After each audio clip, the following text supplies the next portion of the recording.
네, 안녕하세요. 1인기업 아카데미의 장영광입니다. 오늘은 제 최근 근황 토크를 이야기 드리면서 좀 도움이 될 만한 내용을 전달해 드리도록 하겠습니다. 최근에 좀 여러 가지 일이 있어서 1인기업 아카데미 활동이 좀 뜸했는데 그 이유하고 아마 도움이 되실 만한 내용들을 좀 정리해서 올려봤습니다.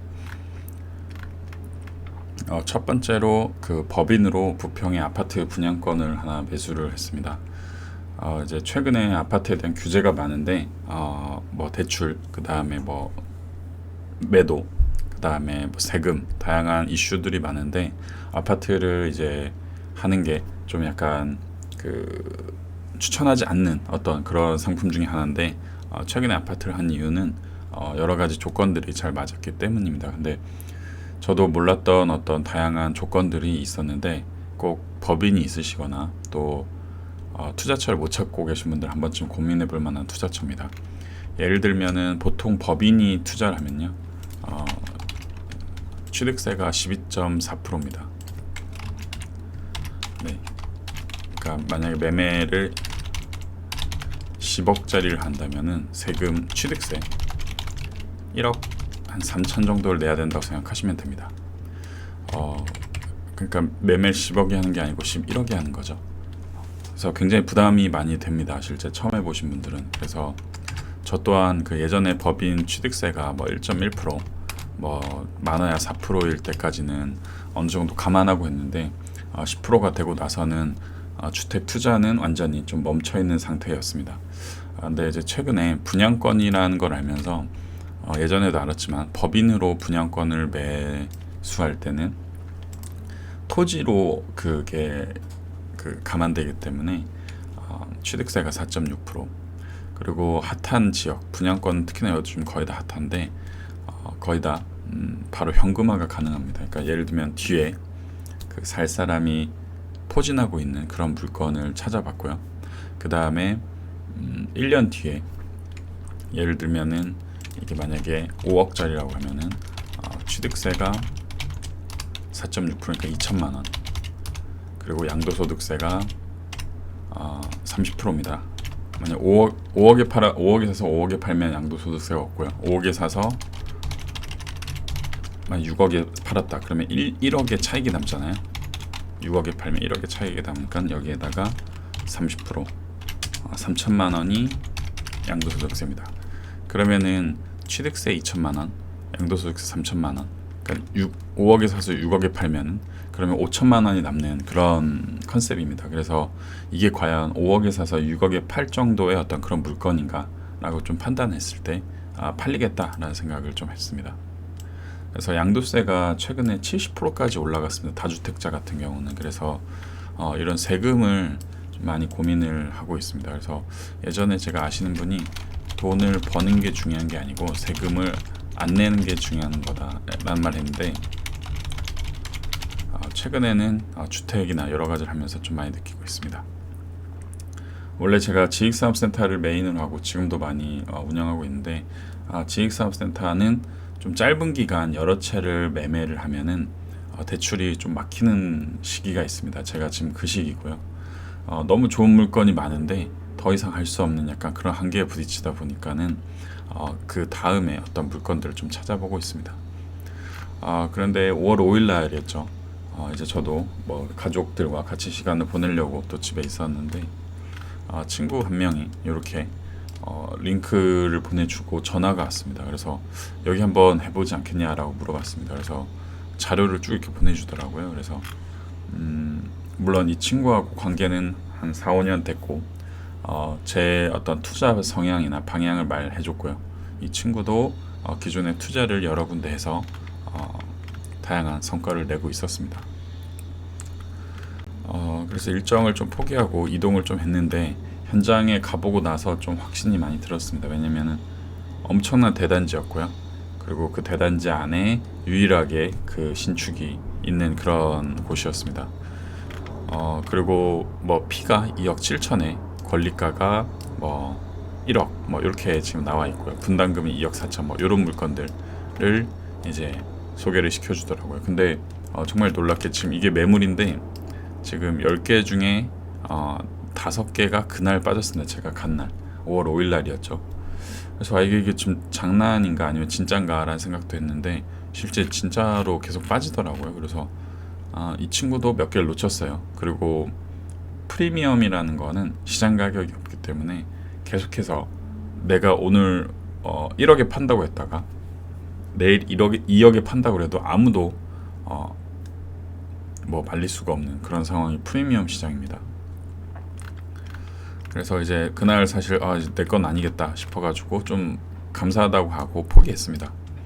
예, 근데 다음날 또 이제 연락이 와가지고 요런 물건이 있는데 하면 어떻겠냐라고 이야기가 나와서 진행을 하게 됐습니다. 그래서 제가 여기서 느낀 거는 그겁니다. 저도 이제 여러 가지 물건도 알아보고 실제 투자도 하고 있는데 돈 많고 또 정보 많은 투자를 함께 할 수 있는 지인이 있어야 된다라는 생각을 좀 했고요. 예전에 그 제가 아시는 분이 안동건 대표님이죠. 그 차트 강의하시는 30억이 넘어가면은 자산이 이상한 투자를 한다고 합니다.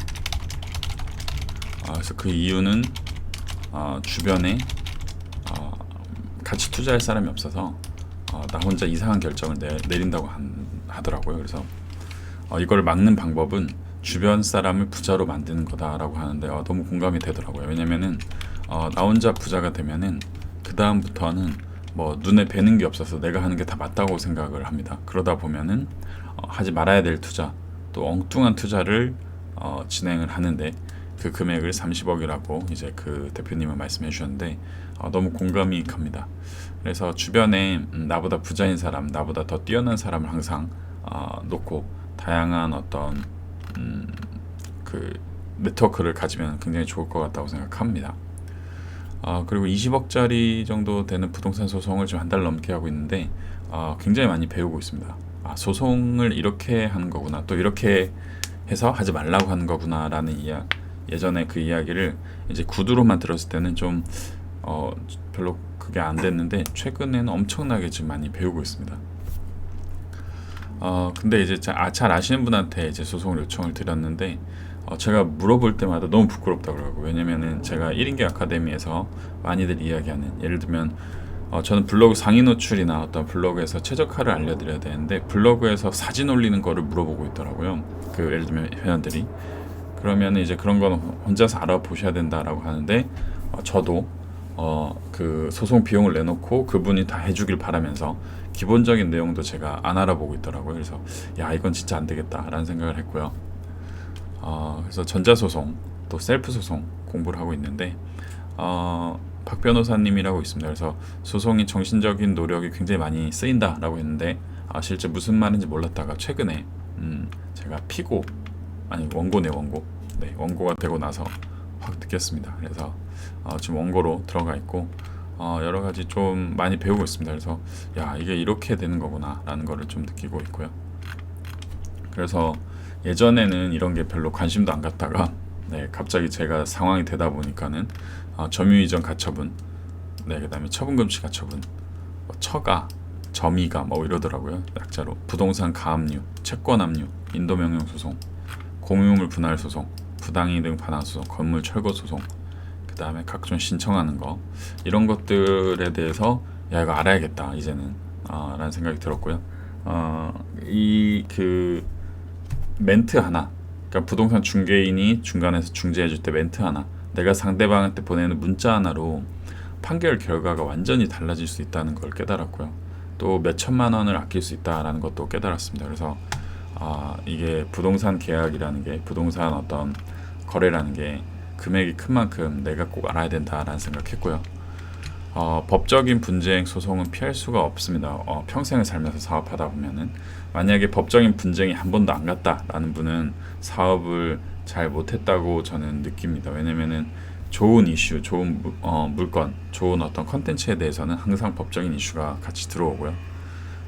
평생 한 번이라도 해볼 거면은 미리 좀 해보시거나 공부해두고 하시면은 도움이 될 거다라고 생각을 합니다. 어제도 강의 때 갔는데 한 투자자분이 이제 한 그 신탁사, 그 법인 그 대표하고 만나서 이제 투자를 한 거죠. 이분은 돈을 내고 이분은 법인 명의를 빌려주고, 근데 이 법인 그 대표께서 돈 빌려준 거에 대해서 내가 다 투자를 한 거다라고 이야기를 해서 결국에는 돈 투자하신 분은 원금만 받고 그 이익이 되는 투자금은 못 받았다고 하네요. 그래서 이런 것도 어떻게 보면 일생에 한두 번 있는 기회인데 법을 모른다는 이유로 어떻게 보면은 이용 당하고 좀 안타깝게 좀 마무리가 된 경우였습니다. 세 번째는 유통 관련 대형업체 브랜딩을 모르고 사용했습니다. 제가 예전에 한번 저작권 관련해서 이야기를 해드렸는데 TVN에 나오는 어떤 특별한 프로그램을 저희가 썼다가 벌금을 한 300만 원 정도 내고 그 다음부터 굉장히 조심하고 있는데 한 6개월도 안 됐죠. 또 이런 일이 일어났습니다. 근데 여기 업체는 그래도 좀 젠틀한 게 여러 가지 제안을 좀 해주셨고요. 벌금 200만 원을 냈습니다. 이 업체한테. 근데 내야 되겠더라고요. 제가 봐도 잘못 썼더라고요. 제가 지금 팔고 있는 물건인데 이제 안정권이 들어와서 이제 좀 잘 팔고 있는데 갑자기 연락이 오더라고요. 그래서 무슨 회사 대표다. 저희 회사 상표를 사용하고 계시니까 벌금 준비하고 본사로 와라 라고 얘기하더라고요. 그래서 딱 이야기 듣는 순간 잘못했구나. 그래서 바로 사과드리고 이분이 좀 마케팅을 제가 한 거를 여러 가지 조사해 보셨나 봐요. 그래서 한번 뵙자고 해서 한번 다녀왔습니다. 그래서 바로 제가 꼬리 내렸죠. 죄송하다고 하고 그리고 이제 본사에서 뵙자고 해서 뵙고 나서 이제 이분이 특허 관련 자료도 보내주시고 관련 자료를 같이 미팅을 한번 해보자라고 해서 지금 미팅 준비를 하고 있습니다. 그 생각보다 엄청 큰 회사입니다. 그리고 이분의 사업 모델을 보면서 제가 와 이렇게 또 사업을 할 수 있구나라는 생각을 했습니다. 이분도 제품도 너무 좋지만은 이 특허에 대한 어떤 그 사전에 준비를 너무 철저하게 해놓으셔가지고 너무 잘 저는 벤치마킹 해보면 좋겠다라는 생각이 들 정도로 너무 좋은 회사였고요. 그래서 이미 유명한 회사랑 콜라보를 하고 있는데 제가 가지고 있는 제품, 제가 납품받고 있는 제품이 여기랑 콜라보가 될 것 같아서 한번 같이 진행을 해보려고 합니다. 그래서 다음 주 미팅만 잘 준비돼서 진행을 하면은 좋은 결과가 나오지 않을까라는 생각하고요. 그래서 분명히 안 좋은 어떤 악수가 항상 인생에 나온 것 같습니다. 근데 이것도 잘 생각하면은 정수가 되지 않을까라는 생각을 합니다. 오늘 그 한 달간 있었던 일을 쭉 정리해서 보내드렸는데요. 분명히 그 지금 제 영상을 보시는 분들이 사업을 하시는 분들 또는 사업을 준비하신 분들 또 사업을 하고 있는데 잘 안 풀리신 분들이 있을 텐데요. 항상 오르막만 있는 것 같지는 않습니다. 항상 내리막이 너무 많기 때문에 내리막 9번을 지나면은 한 번 오르막에 오르는 게 저는 사업이라고 생각합니다. 그래서 그 부분을 잘 고민하시고 진행하시면은 언젠가 달콤한 열매를 따먹지 않을까라고 생각합니다. 오늘 영상 여기서 마치고 다음에 또 좋은 내용으로 뵙도록 하겠습니다. 감사합니다.